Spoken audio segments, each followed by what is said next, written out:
Kabajamtoota hordoftoota chaanalii kana har'a immoo chaanaliin yuutuubii akkamittiin akka qopheessinu isin argisiisa. Egaa chaanalii yuutuubii tokko qabaachuudhaaf Google akkaawuntii qabaachuu qabna.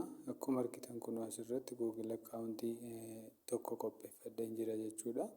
Google akkaawuntii kana fayyadamuudhaan yuutuub chaanalii qopheessuu ni danda'a. Fakkeenyaaf asii Google akkaawuntii isin argaa jirtan kun neemiin isaa meerimoostiriidha. Google akkaawuntiin immoo kun asii kanan selekti godhu kun meerimoostiri@gmail.com kan jedhu Google akkaawuntii ani qopheessedha jechuudha. Sampiliidhaaf kanan qopheessedha. Haaluma kanaan Google akkaawuntii keenya erga qopheeffannee booda akkaataa qophii Google akkaawuntii irratti yaadaaf gaaffii yoo qabaattan komentii irratti naa barreessuu dandeessu. Ta'uyyuu malee namni hunduu Google akkaawuntii qopheeffata jedhee waan hin yaadeef Google akkaawuntii keenyarraan yuutuubii bannaa jechuudha. Haala nama banee kanaan yuutuubii erga bannee booda Google akkaawuntii keenya irratti kilik goona.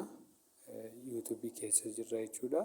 Yuutuub istuudiyoo irratti deemnee kilik gochuudhaan gara yuutuub istuudiyoo seenna jechuudha. Google akkaawuntii keenyaan erga bannee booda yuutuubii Google akkaawuntii keenya keessaa bannee yuutuubii keessaa immoo Google akkaawuntii keenya tuquudhaan inni kun nu dhufeera jechuudha.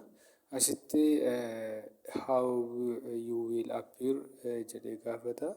Asitti neem kan jedhu irratti neemii barreessuu nan danda'a. Fakkeenyaaf meerimoostiri kan jedhu achi kanan Google akkaawuntii ittiin qopheesse by default inni ofiisaatii as dabarseeti. Iddoo isaa tube jechuu nan danda'a iddoo kanatti.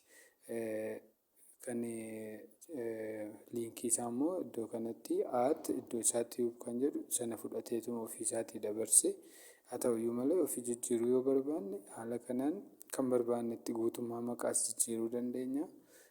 Yoo barbaanne kan gara dhumaarraa qofas jijjiiruu dandeenya. Fakkeenyaaf iddoo isaa tube YT7 yoon jedhe tiikii naa godheera kunoo asitti.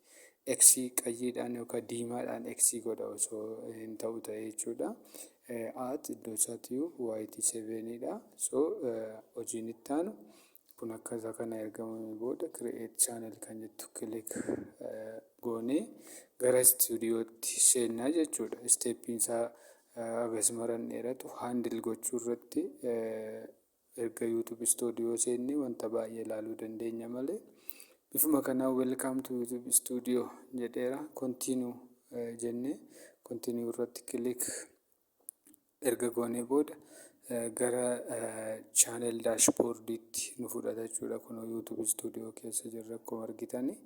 YouTube studio kana keessatti waan baay'ee jijjiiruu dandeenya jechuudha. Settingii seennee asii iddoo isaa tube jedhee kanan garasitti barreesse your channel jedhee na agarsiiseera jechuudha. Paartii 1 asuma irratti xumurre paartii 2dhaan akkaataatti yuutuubii haandil goonu ni ilaalla jechuudha. Paartii 2 ilaaluu hin dagatinaa. Paartii 1 asuma irratti xumurre irra kireetii gochuudhaan thank you.